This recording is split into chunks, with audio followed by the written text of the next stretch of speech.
London, March 1973. Every morning, just after sunrise, a black taxi waited outside the Soviet embassy on Kensington Palace Gardens, parked in the same spot, at the same time, with the same driver behind the wheel. To anyone passing by, it was an unremarkable detail in a city built on routines. Diplomats walked past without looking twice. Guards barely acknowledged it. Even men trained to detect patterns failed to notice one forming directly in front of them, day after day, without interruption. The driver smiled easily. He joked about the weather when spoken to, and stayed silent when silence was preferred.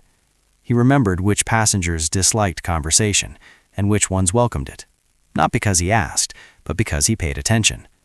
For nearly 2 years, no one questioned why the same taxi appeared outside the embassy every morning. And that was the point. Most people imagine surveillance is something overt and intrusive. Men following from doorways, cameras hidden behind windows, microphones buried in walls. The kind of watching that creates tension precisely because it announces itself through presence and pressure. But the most effective surveillance works differently. It does not create fear. It creates comfort. It lowers defenses, not through force, but through routine, through repetition that feels ordinary, through familiarity so natural it stops feeling intentional. Over time, it becomes part of the background of daily life, something accepted without thought, and therefore never examined. That taxi was not watching the embassy from a distance. It was becoming part of it. Each morning, Soviet staff stepped into the back seat, believing they were entering one of the few spaces in London that still felt neutral. A place between destinations, a temporary pause, where rank did not matter and no one important was listening. A moment where nothing of consequence could possibly occur. They were wrong. Every destination mattered. Every offhand remark carried weight. Even silences that lingered a second too long became part of the picture.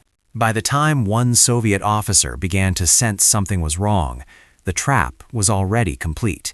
Not because it closed suddenly, but because it had been tightening so slowly that resistance no longer felt natural or even necessary. This was not an operation built on speed or confrontation. It was built on patience. British intelligence faced a problem in London during the late 1960s that could not be solved with traditional methods. Soviet diplomats operated under full legal immunity. Surveillance teams burned themselves within weeks. Safe houses were compromised. Every technical solution collapsed against professional counterintelligence discipline. So MI6 made a decision that would quietly reshape how intelligence work was conducted. If you cannot watch your target from the outset, you embed yourself into their life so deeply that watching becomes unnecessary. You become part of the routine they stop questioning. You become the detail that no longer stands out. There would be no break-ins, no hidden cameras, no dramatic confrontations. Just presence. No role provided better cover for that kind of presence than a London black cab driver, a figure trusted without thought and dismissed without memory. Someone people spoke around, not to, believing their words dissolved into traffic noise and routine. The operation would later be given a quiet name, Lantern Key, a reference not to exposure, but to access, because the objective was never exposure, it was entry. Entry into habits, entry into trust, entry into the unguarded moments where people reveal more than they intend. For nearly 2 years, the man behind the wheel lived a life that was not his own. He memorized routes, passed licensing exams, complained about traffic, shared jokes with other drivers, and built a backstory detailed enough to withstand casual curiosity, but dull enough to discourage deeper interest. To everyone who met him, he was Charlie, a friendly and forgettable London cabbie. To MI6, he was something else entirely. He was an experiment, a test of whether intimacy could replace intrusion, whether engineered familiarity could outperform brute force surveillance, whether trust itself could be turned into a weapon without the target ever realizing it had been forged. The danger was not that the operation might fail. The danger was that it might succeed too well. because the longer the routine embedded itself into the lives of its targets, the harder it would be to extract the man performing it. And the deeper he lived the role, the more difficult it became to separate who he was from who he pretended to be. When the truth finally surfaced, it would not arrive with arrests or headlines. It would arrive in silence, a silence that followed a single sentence, spoken in the wrong language, at the wrong moment, to the wrong person. And in that silence, one man would realize that everything he trusted in London had been carefully constructed, not to deceive him quickly, but to watch him for as long as necessary. Thomas Barrett did not look like someone suited for intelligence work. There was nothing remarkable about his appearance, nothing that suggested authority or danger. People rarely remembered his face with any precision, only the vague impression that he had been pleasant, attentive, and easy to speak to. He was born in 1938 in Cudden, the son of a railway clerk who survived professionally by adapting himself to whoever stood in front of him. At home, his father spoke with one accent, at work, another. When supervisors passed by, the tone shifted again. It was not deception in the dramatic sense. It was survival through adjustment. Barrett absorbed this instinct without realizing it. By adolescence, he could shift speech patterns mid-sentence, not as an act, but as a reflex. Teachers interpreted it as disrespect. Recruiters would later recognize it as something far more valuable. What Barrett possessed was not talent for languages or performance. It was a rare capacity for social invisibility. He entered rooms without altering their emotional temperature. People did not feel observed in his presence. They felt understood, or at least not judged. Conversations flowed not because he asked probing questions, but because he listened without signaling intention. During his early military service in logistics between 1956 and 1959, this trait surfaced repeatedly. Drivers spoke to him freely, sharing grievances, personal details, and quiet resentments, not because he prompted them, but because he remembered small things others overlooked: names of children, complaints about food, preferences that made people feel seen. When a routine security review flagged potential insider threats within the motor pool, Barrett had already identified several without trying. He noticed patterns in what people said casually when they believed no one important was listening. That ability to observe without triggering awareness was what moved him into intelligence work in 1961. By the late 1960s, MI6 had officers who could tail suspects, plant devices, and analyze intercepted communications. What they lacked were people who could disappear in plain sight for extended periods without leaving psychological residue. Barrett did not project urgency. He did not radiate curiosity. He gave people space, and in that space they filled the silence themselves. Colleagues described him as unremarkable in meetings and forgettable in corridors. That was not a weakness. It was the point. When the idea that would become Lantern Key began circulating, planners were not looking for someone charismatic or bold. They needed someone who could live another life without drawing attention to the performance itself, someone who could become routine. Barrett was selected not because he stood out, but because he did not. The transition from officer to cover identity required more than memorizing a backstory. The persona of Charlie, the taxi driver, demanded internal consistency. Charlie had opinions about football teams Barrett had never followed. Charlie complained about traffic in a way that felt authentic. Charlie referenced a fictional marriage and fictional children casually, never elaborating enough to invite questions. What unsettled Barrett was not the complexity of the role, but how easily it took hold.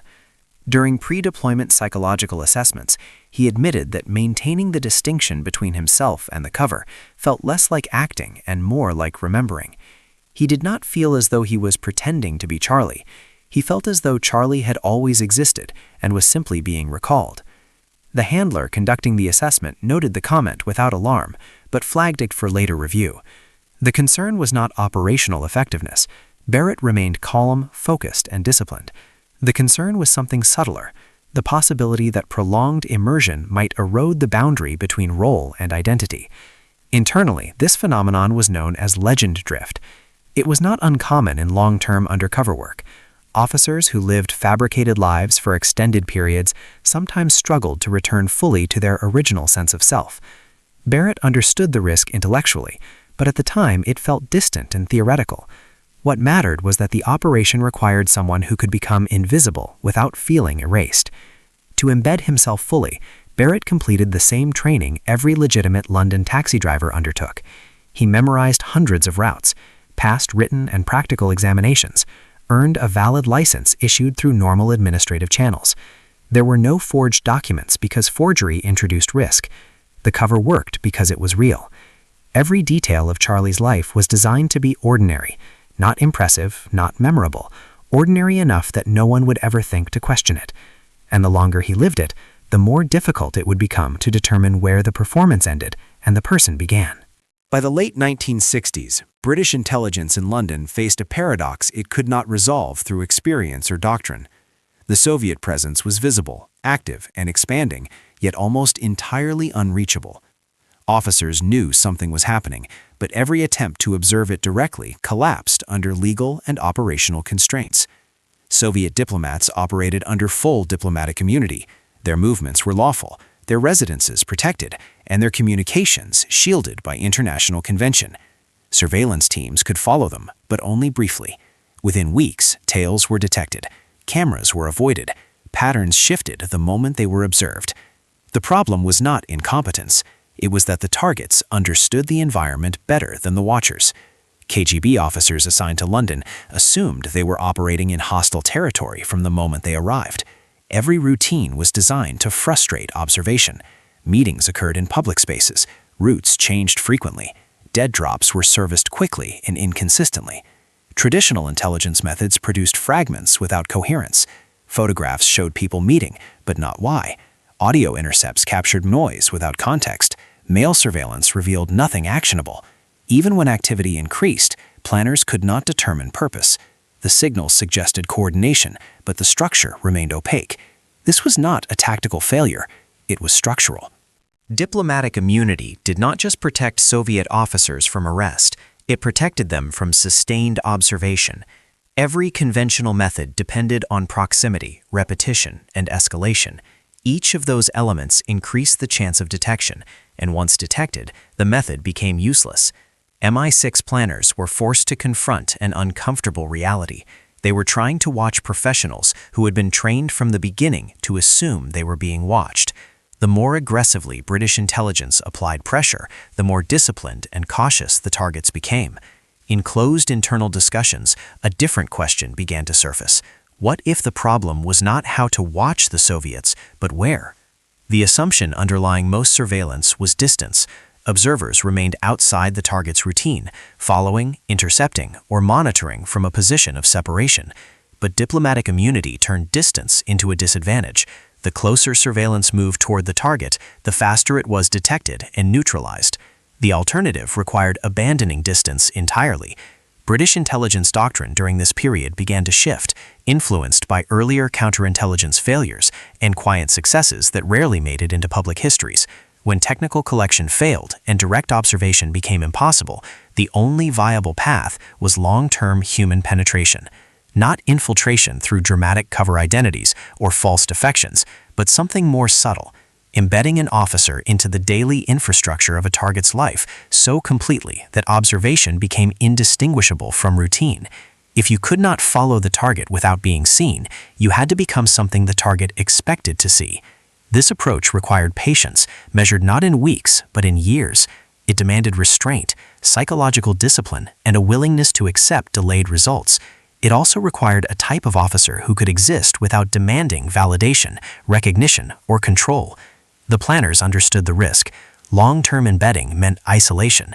Assets would operate without handlers, without visible support, and without immediate extraction options. The margin for error was narrow, and the consequences of compromise were severe. Yet the alternative was strategic blindness. The breakthrough came not from technology, but from reconsidering movement. No matter how careful Soviet officers were, they still had to travel. Diplomatic immunity did not eliminate the need to move through the city. It only limited how that movement could be observed. London itself offered the solution. The city was built on systems that functioned precisely because no one questioned them. Public transport, regulated services, and routines so familiar they faded into the background. Among these, one system stood out as uniquely trusted and uniquely invisible. Black taxis became the answer.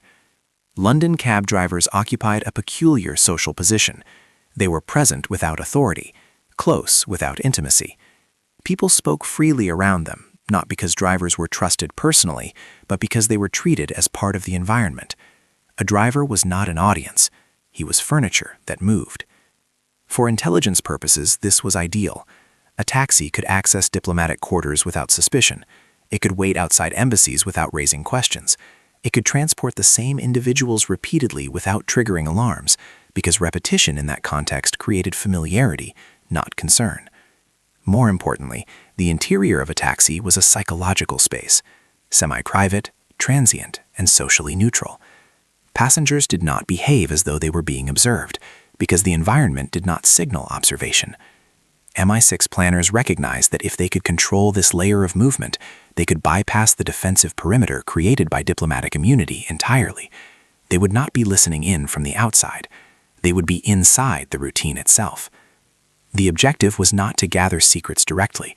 It was to build patterns, to understand relationships, to identify networks through behavior rather than documents. This was not surveillance in the traditional sense. It was immersion.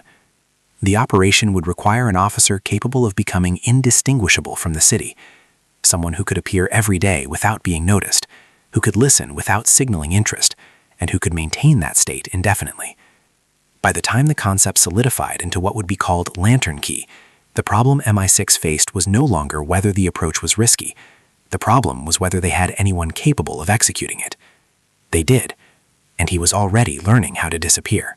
The concept behind lantern key was simple to describe and extremely difficult to execute. British intelligence would not attempt to penetrate Soviet operations through force, interception, or pressure. Instead, it would insert itself into the most ordinary layer of the target's daily life and remain there long enough to stop being questioned. This required abandoning the traditional intelligence instinct to act. Lantern key was built on waiting. The planners understood that the success of the operation depended less on technology than on psychology. A visible surveillance presence created resistance. An invisible one required time to become accepted. The city itself would provide the cover, but only if the officer embedded within it behaved exactly as expected and nothing more. The role chosen was deliberate. A London black cab driver was regulated, licensed, and respected. The system was tightly controlled, which paradoxically made it safer as cover. Anyone who had passed the training, memorized the routes, and earned the license belonged. There was no reason to question how or why they were there. For Barrett, this meant the cover could not be partial. He could not appear to be a driver. He had to become one in every operational sense. The legitimacy of the identity depended on real credentials, real routines, and real fatigue. He completed the full taxi training program under his cover identity. Hundreds of routes memorized, thousands of street names recalled without hesitation. Practical examinations passed in real traffic under real scrutiny. The license issued was authentic because it was genuine. MI6 did not create a fake driver. It created a real one who happened to be an intelligence officer. This distinction mattered. Forged documentation carried risk. Authentic participation did not. Once Barrett was licensed, he existed within the system. He was accountable to it. He blended not because he hid, but because he complied. The vehicle itself was equally unremarkable. A standard Austin FX4, black, diesel, identical to thousands of others operating across London. Any deviation would have created curiosity, and curiosity was the enemy. Modifications were minimal and intentionally conservative. Lantern key prohibited active surveillance equipment that could be detected during routine sweeps. There were no visible antennas, no unusual wiring, no storage devices. Anything that required retrieval increased risk. Instead, the cab was fitted with a modified meter assembly. Inside it, a miniature microphone captured backseat conversations within a limited radius, sufficient for clarity but narrow enough to appear accidental. The signal transmitted in short bursts, activated only when the meter was running. To an electronic sweep, it resembled normal meter activity. There was no recording archive, no tape to recover. Conversations existed only as they happened, received by a mobile unit operated by a separate team that never made contact with Barrett. If the signal was missed, it was gone. This constraint was intentional. The objective was pattern recognition, not evidence collection. Operational control was deliberately thin. Barrett reported only once every 2 weeks using a dead drop system disguised as routine urban infrastructure. No phone calls, no meetings, no visible handlers. If compromised, he could not expose anyone else because he did not know who they were. Isolation was not an oversight. It was protection. The most difficult challenge was not technical or procedural, it was placement. Access to the taxi stand outside the Soviet embassy on Kensington Palace Gardens could not be forced.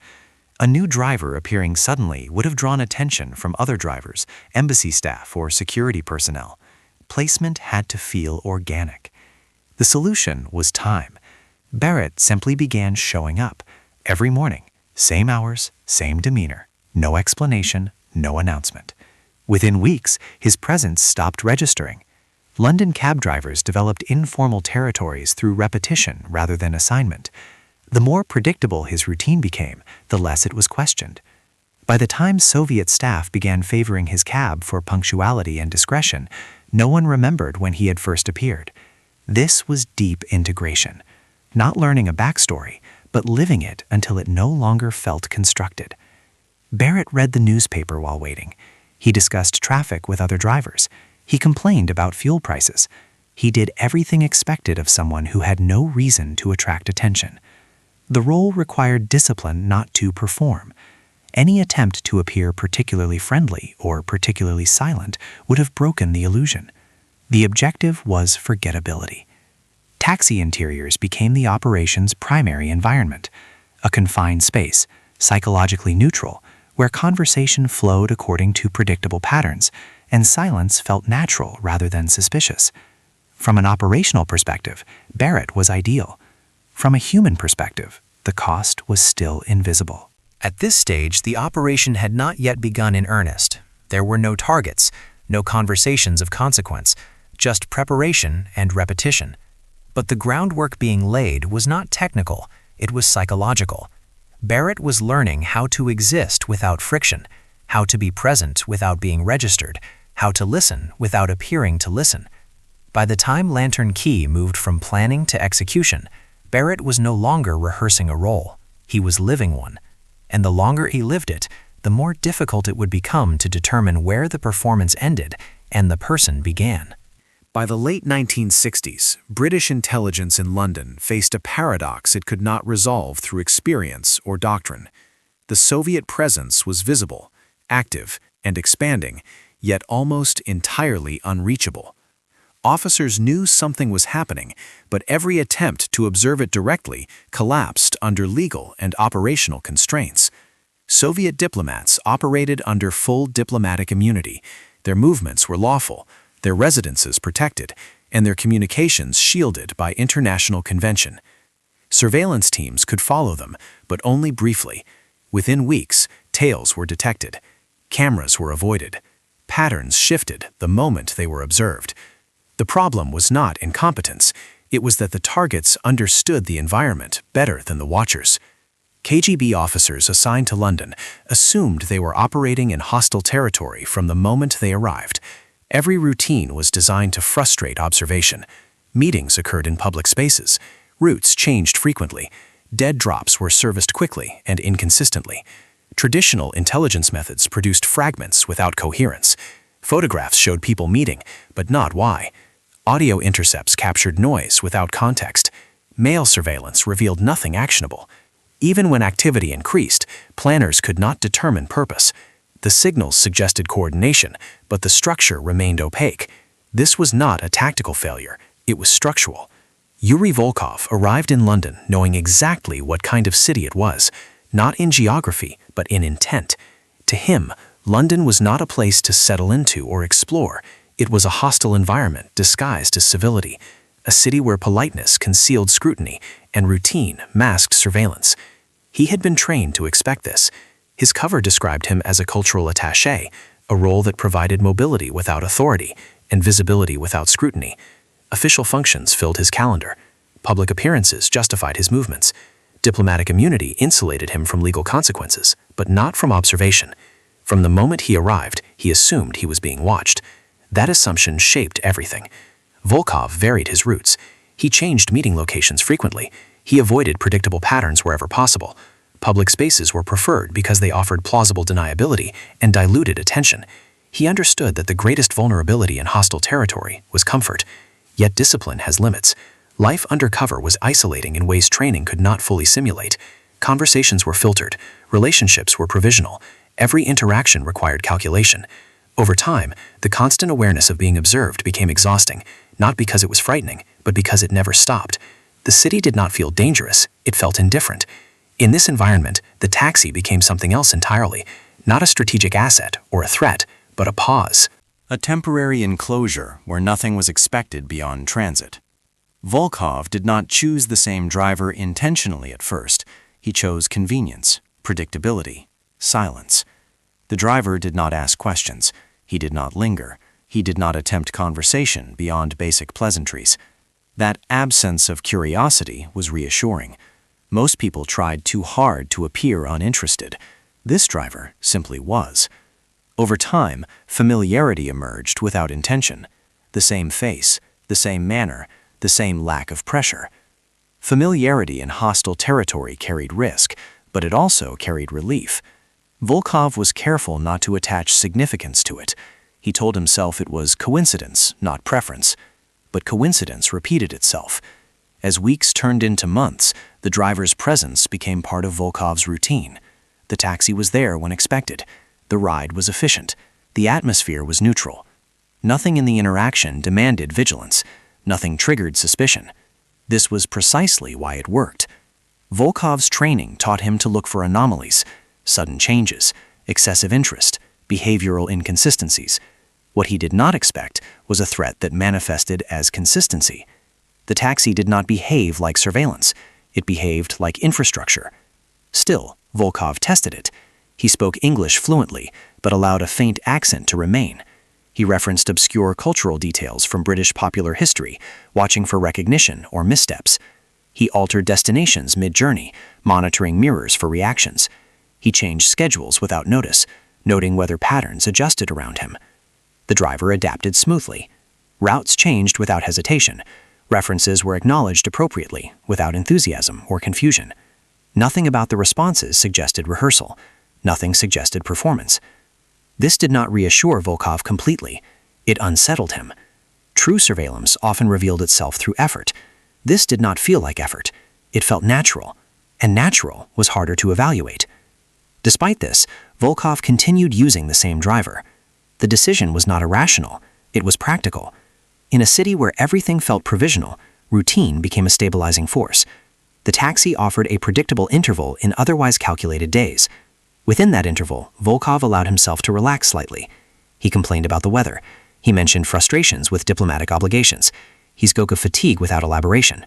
None of it was classified. None of it felt risky. Yet even these small disclosures carried weight. They were not meant for intelligence gathering. They were expressions of human pressure. Loneliness was not a vulnerability Volkov acknowledged consciously. It was simply the absence of connection, the accumulation of interactions that never progressed beyond function. The driver, by contrast, was present repeatedly without demanding intimacy. That distinction mattered. As time passed, Volkov began to speak more freely, not because he trusted the driver, but because the environment felt safe. The taxi was neither office nor residence. It was not a place associated with consequence. Words spoken there felt temporary, as though they would dissipate once the destination was reached. He mentioned colleagues by first name. He referenced locations casually. He complained about bureaucratic inefficiencies within the embassy. None of it constituted secrets. All of it constituted context. Volkov remained careful. He never discussed operations directly. He never named objectives. He never described methods. But intelligence is not built solely from explicit disclosures. It is built from patterns, from repetition, from what is said without awareness of its significance. The driver listened. Volkov noticed that the driver remembered small details, preferred routes, usual destinations, timing. This memory did not feel intrusive. It felt professional. Good service required attention. That explanation was sufficient. Still, a subtle tension emerged. There were moments when Volkov sensed he was being observed more carefully than expected. Not watched in the conventional sense, but noted, catalogued. The feeling was fleeting and difficult to justify. Each time it surfaced, routine dissolved it. Ending the relationship would have required effort. It would have introduced disruption. Disruption attracted attention. So Volkov did what many professionals do under prolonged stress. He accepted the familiar. The taxi became a space where he could speak without consequence, or so he believed. A moving room where the weight of cover lightened briefly, where the city blurred past the windows and responsibility felt suspended. He did not recognize this as dependency, he recognized it as efficiency. By the time doubt crystallized into something sharper, the cost of abandoning the routine felt higher than the risk of continuing it. So he remained, and in remaining, he allowed the routine to deepen. By the summer of 1971, Volkov had unknowingly provided British intelligence with something far more valuable than secrets. He had provided consistency. And consistency, over time, reveals everything. By mid-1971, the relationship between Yuri Volkov and the taxi driver had entered a new phase, one neither of them acknowledged openly, but both began to feel. What had started as routine was now accompanied by awareness, not certainty, but the quiet sense that the other person was no longer just background. For Volkov, this awareness surfaced as professional instinct. He had spent years learning to recognize when observation shifted from passive to deliberate. Nothing overt had changed, yet something felt different. The driver's presence remained consistent, but consistency itself was now the variable under scrutiny. Volkov responded the only way he knew how. He tested. The tests were subtle and incremental, designed not to confirm suspicion, but to measure reaction. On one occasion, he requested a destination, then altered it mid-ride without explanation. The change forced a route adjustment that would reveal whether anyone else in traffic reacted in coordination.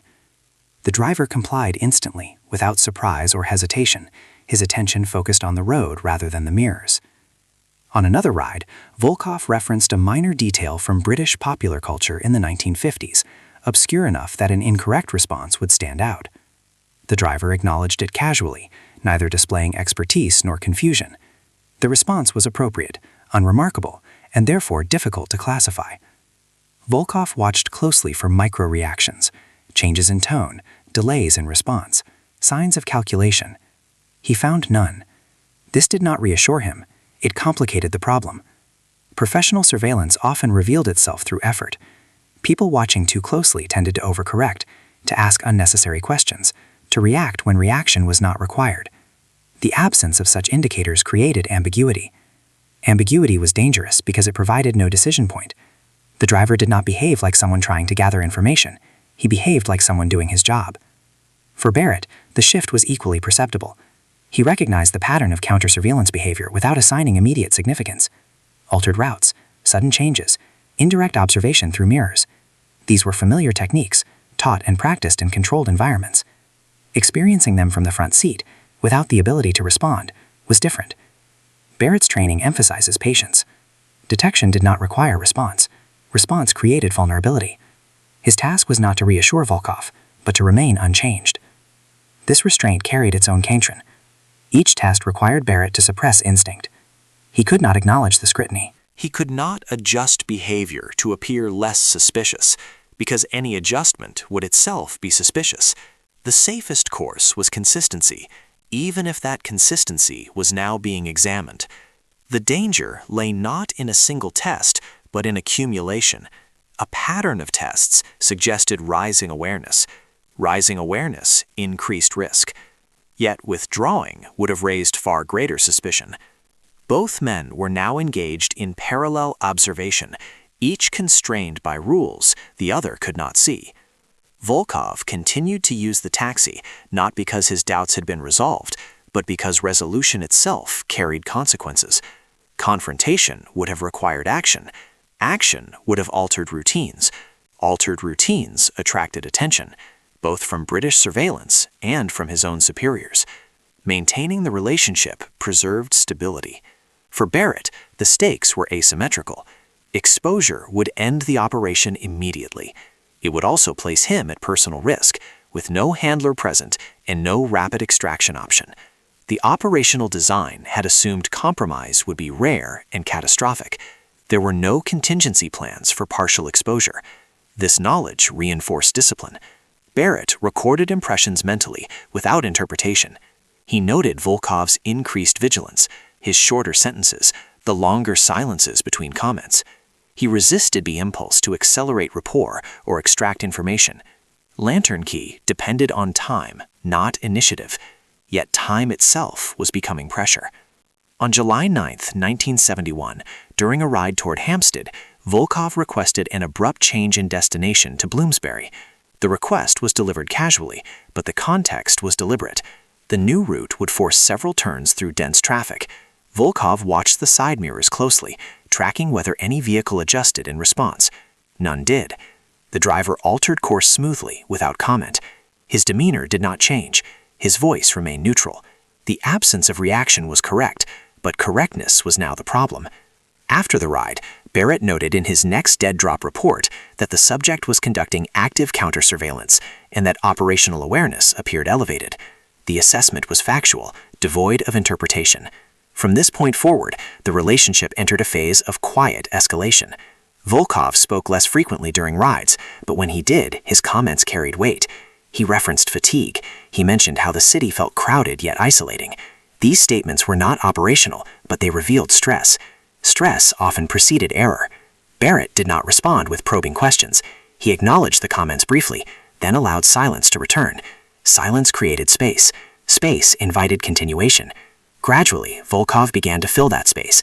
He spoke about the strain of diplomatic obligations, the monotony of official functions, the difficulty of maintaining cover indefinitely. He mentioned colleagues without elaboration. He complained about bureaucracy without specifics. None of it constituted actionable intelligence in isolation. Together, it formed a picture. Barrett recognized the shift as significant. The subject was no longer simply being observed. He was engaging, not consciously, but emotionally. The tests had not produced certainty, and the lack of certainty created cognitive dissonance. Volkov was trained to respond to threats, not to ambiguity. This ambiguity worked in Barrett's favor. At the same time, the psychological boundary between observer and participant began to blur. Barrett found himself anticipating Volkov's moods, adjusting tone instinctively, responding as Charlie rather than calculating as an officer. The cover identity no longer required conscious maintenance. This was the cost of success. Both men were now trapped in a routine neither fully controlled. Volkov suspected observation but lacked proof. Barrett sensed rising awareness but could not act on it. Each decision to continue the relationship reinforced the structure binding them together. The operation had not yet reached its objective, but the conditions necessary for the next phase were forming. Trust had not been established, but dependence had, and dependence, under the right conditions, could be shaped into leverage. By early 1973, the structure surrounding Yuri Volkov's routine was complete. The patterns were stable. The routes were familiar. The taxi no longer registered as an external presence, but as part of the environment through which his life in London moved. Volkov had not confirmed his suspicions. He had also not dismissed them. What remained was an unresolved tension, suspended by habit and reinforced by repetition. Ending the relationship would have required an explanation, and explanations carried consequences. Continuing required nothing, so he continued. On the evening of March 3, 1973, Volkov exited the embassy just after 9 o'clock and approached the taxi stand without hesitation. Barrett was waiting, exactly where he had waited hundreds of times before. The interaction followed the same script. Destination given. Meter started. The cab moved into traffic. For the first several minutes, neither man spoke. The city passed by the windows in familiar fragments. Streetlights, reflections, the low mechanical rhythm of the engine. The environment offered no cues that this ride would differ from any other. That familiarity was essential. A deviation too early would have triggered defense. Barrett began with something neutral, a remark about the weather, an observation about how cold the winter had been compared to previous years. Volkov responded briefly, without interest. The exchange did not carry weight. It was meant only to establish continuity. Then Barrett spoke again. He mentioned a memory, framed as something trivial, something inherited rather than personal. A story his uncle used to tell about winters long ago, about frost forming intricate patterns on the inside of window panes, about children tracing shapes in the ice before the glass warmed. And then he said it in Russian. Not formal Russian, not the language taught to diplomats or used in official settings. It was a phrase tied to a specific place and time, a colloquial expression from working-class districts of Leningrad in the 1940s, an idiom used by people who had lived through shortages and cold, who spoke in references shaped by shared hardship. It was not a phrase Volkov had heard since childhood. The effect was immediate and absolute. Volkov did not respond. He did not turn his head. He did not ask for clarification. The city noise continued uninterrupted, but inside the cab time stalled. According to Barrett's later report, 43 seconds passed before either man spoke again. In that silence, the meaning of the moment resolved itself without explanation. The driver was not who he claimed to be. No language training could have produced that phrase. No casual interest could have uncovered it. Its accuracy was not technical.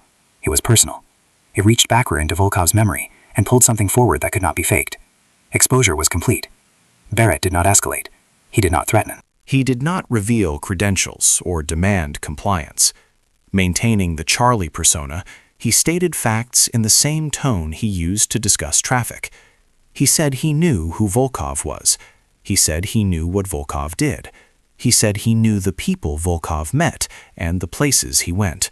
There was no accusation, only acknowledgement. Then Barrett offered a choice, framed not as leverage, but as professional courtesy. Volkov could continue his work, knowing that every movement was now visible, or he could choose to make the situation less complicated for both of them. Cooperation was not described as betrayal, it was described as management. The remainder of the drive passed without conversation. Volkov exited the cab at his destination, paid the fare precisely, and did not tip. Before leaving, he looked at Barrett for several seconds, not with anger, but with recognition. The recognition that the relationship he believed had been neutral had never been unobserved. That night, Barrett reported the encounter through the dead drop system. The message contained 4 words: contact established, subject evaluating. The operation had reached its decisive moment, not through confrontation or force, but through the careful placement of a single sentence, a sentence designed not to frighten, but to demonstrate inevitability. For nearly 2 years, Volkov had believed he was moving through London unseen. In one instant, that belief collapsed. The friendship had not been real. The observation had been constant. And the silence that followed would shape every decision Volkov made from that point forward. The cooperation that followed did not resemble recruitment as it appeared in training manuals. There were no signed agreements, no ideological conversions, no promises of extraction or asylum.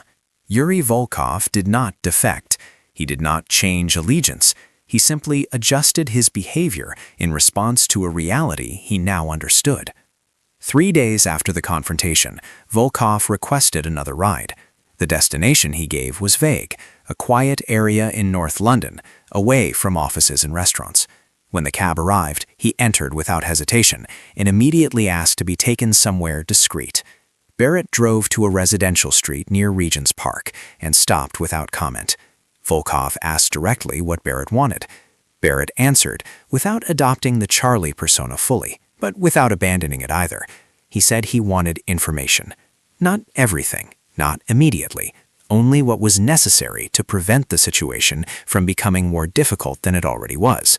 Volkov asked what would happen if he refused. Barrett said nothing threatening. He explained that the surveillance would continue, not as punishment, but as consequence. And eventually, the attention Volkov attracted would become visible to his own service, not through exposure, but through pattern. People who were watched too closely inevitably drew questions. This was not a threat, it was a description. Volkov understood it immediately. From that point forward, the relationship shifted into a controlled exchange. Information was provided incrementally, during rides, without formal structure. Volkov identified which embassy personnel were intelligence officers and which were not. He described internal hierarchies and informal power structures. He confirmed which meetings were operational and which were administrative. He did not hand over documents. He did not reveal communication protocols in detail. What he provided was context. Context was enough. British intelligence used this information to map an entire support network operating quietly across London. 17 British citizens were identified as providing political, industrial, and scientific intelligence to Soviet handlers. Surveillance confirmed patterns that had previously appeared random. The response was deliberately restrained. There were no arrests, no public accusations, no diplomatic incidents. Instead, assets were neutralized through administrative means. Some were reassigned to positions without access. Others were encouraged into early retirement. A few were quietly fed disinformation that rendered their reporting useless. From the outside, nothing appeared to happen. From the inside, the network collapsed. Volkov continued his routines during this period, maintaining cover while gradually reducing operational activity. His cooperation remained informal and transactional. He never spoke of loyalty. He never framed his actions as betrayal. He treated the situation as damage control. For Barrett, the shift was equally stark. The taxi rides became efficient and restrained. Conversations were shorter. Familiarity evaporated. The constructed ease that had sustained the operation was no longer required. The objective had been achieved. Over the following months, MI6 dismantled the Soviet support structure without revealing the source of its intelligence. Soviet counterintelligence noticed the failures, but attributed them to operational missteps by British assets rather than exposure of their handler. Volkov's reassignment to Moscow in June 1973 was recorded as routine rotation. Privately, MI6 assessed that Soviet intelligence never understood how thoroughly the operation had compromised its London network. Lantern Key had succeeded. It had done so without arrests, without trials, and without visible confrontation. The method left no evidence beyond absence. Meetings stopped producing results. Contacts ceased responding. Entire lines of intelligence went silent without explanation. The operation demonstrated that influence could be dismantled quietly, provided the structure supporting it was understood deeply enough. What remained unresolved was not whether the method worked, it was what it cost. The end of Operation Lantern Key did not arrive with celebration or formal acknowledgement. There were no commendations, no public recognition, and no sense of closure for the people most affected by it. The operation concluded quietly, the way it had been conducted, leaving consequences that unfolded slowly and privately. Yuri Volkov returned to Moscow in June 1973 under the cover of routine diplomatic rotation. Official records noted nothing unusual. There were no accusations, no investigations, and no indication that Soviet intelligence suspected compromise. From an institutional perspective, the failure of the London network was attributed to poor tradecraft among British assets rather than exposure of their handler. Privately, those who knew Volkov before and after the assignment noticed changes. He became more reserved, less willing to engage socially, even within familiar professional circles. Colleagues described him as competent and disciplined, but distant. He avoided informal conversations and limited personal disclosure to the minimum required. Whatever trust he had once extended beyond strict professional boundaries did not return. He continued working in administrative roles until retirement in the mid-1980s.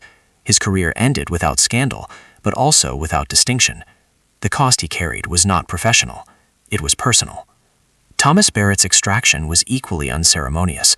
In July 1973, Charlie, the taxi driver, returned his vehicle, citing health reasons. The license was allowed to lapse. The identity was dissolved without record. Barrett exited operational service shortly thereafter and was reassigned to analytical work. A final psychological assessment conducted by his handler noted no instability but recommended against future long-term undercover assignments. Barrett described the moment of exposure not as a victory, but as the end of a relationship that had never been real, yet had been experienced as such by the other person. In analytical roles, Barrett was effective but detached. Colleagues observed that he avoided discussions about field operations and showed little interest in assignments involving prolonged human deception.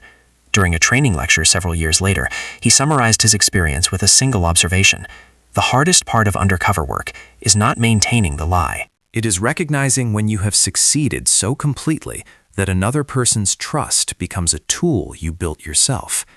In MI6's perspective, the calculation behind Lantern Key was straightforward. An active espionage network had been dismantled without violence, without arrests, and without diplomatic fallout. Intelligence gained from Volkov's cooperation reshaped counterintelligence doctrine throughout the 1970s, particularly in environments where diplomatic immunity blocked traditional surveillance. The operation demonstrated that routine access could outperform invasive methods and that patience could achieve outcomes, force not. It became a model cited in classified training materials for years, with caveats added only later regarding psychological cost. By the late 1980s, mandatory assessment protocols were introduced for any assignment exceeding 6 months in a sustained cover identity. Lantern Key was no longer held up as a template without qualification. The moral question it raised remains unresolved. Was the operation justified because it targeted a professional intelligence officer engaged in active operations against British interests? Or did it cross an ethical boundary by weaponizing human connection, exploiting loneliness as a vulnerability rather than confronting behavior directly? From one perspective, Volkov's cooperation was voluntary. He chose information over exposure. He retained agency and avoided consequences that could have been far worse. From another perspective, the one genuine human connection he believed he had built in London was revealed as systematic surveillance. Every conversation, every moment of ease, every instance of feeling understood had been engineered with intent. If trust is experienced as real by the person who feels it, does the fact that it was constructed make it less real? And if engineered trust is different from authentic trust, does that difference justify its use as a tool of statecraft? Operation Lantern Key exists in the space between those questions. It was effective intelligence work that achieved its objectives through methods that would be considered deeply manipulative in any other context. Whether effectiveness justifies methodology is not a question intelligence services can answer universally. It is one that reveals more about the values of the person asking it than about the operation itself. Two men spent nearly 2 years building something that resembled friendship. One knew it was performance. The other learned it had been observation. Both were changed by the experience in ways that persisted long after the operation ended. And that may be the most accurate measure of Lantern Key's cost, not in documents or networks dismantled, but in what it permanently altered in the people who lived inside it.